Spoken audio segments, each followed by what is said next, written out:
Good day, my dear ones. Pastor Steve Brown. So good again to be with you with an Advent meditation. So let's begin by lighting our Advent wreath. We've had 2 Sundays in the season of Advent, so we light 2 of the Advent candles. Hope that you have been tracking with us, lighting your own Advent wreath during this season of Advent.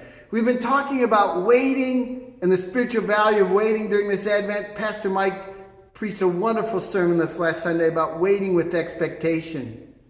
We're waiting for the coming of Jesus, who defeated death, who accomplished for us eternal life, who he said in John 14 verse 1 and following that he's gone to prepare a place for us. And when he has prepared a place for us, he will come again and take us to be with him, that where he may be, we may be also.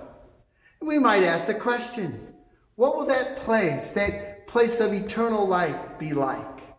Well, I want to use a parable today to kind of help us maybe get a vision of that. It's written by Mike Yaconelli in his book, Dangerous Wonder, where he compares what it'll be like for us arriving in the eternal life that Jesus has prepared for us, that kind of mind-blowing experience. He compares it to what he saw in his 2-year-old grandson experiencing his first snowfall. So we'll begin with a parable about that boy seeing his first snowfall and then bridge into what it'll be like when we arrive in the eternal life Jesus has prepared for us.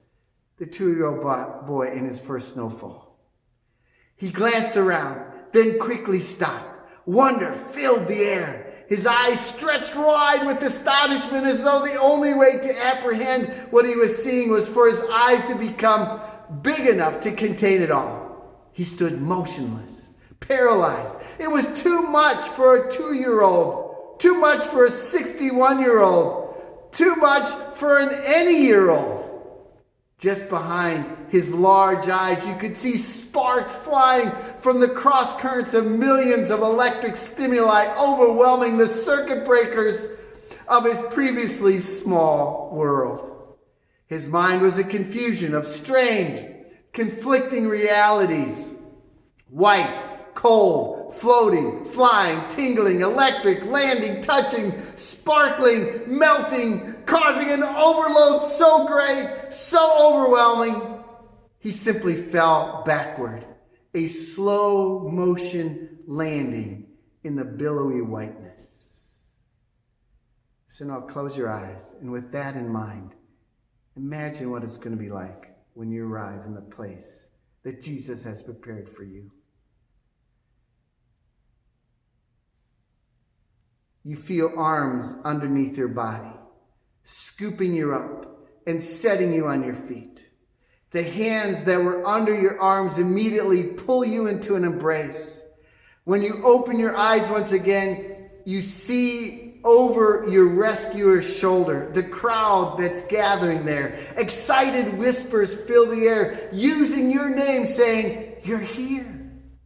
Just then, the arms that embrace you move to cradle your face. At that moment, you realize that you are standing face to face with the one you've been dancing with for years, Jesus. A huge smile grows across Jesus' face, and those present seem to stop and hold their breath with one hand still holding your face. Jesus thrusts the other into the air in a fist and proclaims, "Woohoo!" And calling your name says, "Welcome home. Welcome home." My dear ones, let's not forget that the reason Jesus came and the reason why we wait in eager expectation for him to come again, the reason that Jesus was born into the world in Bethlehem was to give us real and eternal life, more and better life than we ever dreamed of. Life, eternal life that will blow our mind. This is why Jesus came. Keep that in mind today, and may that be an encouragement to you as you wait with expectation.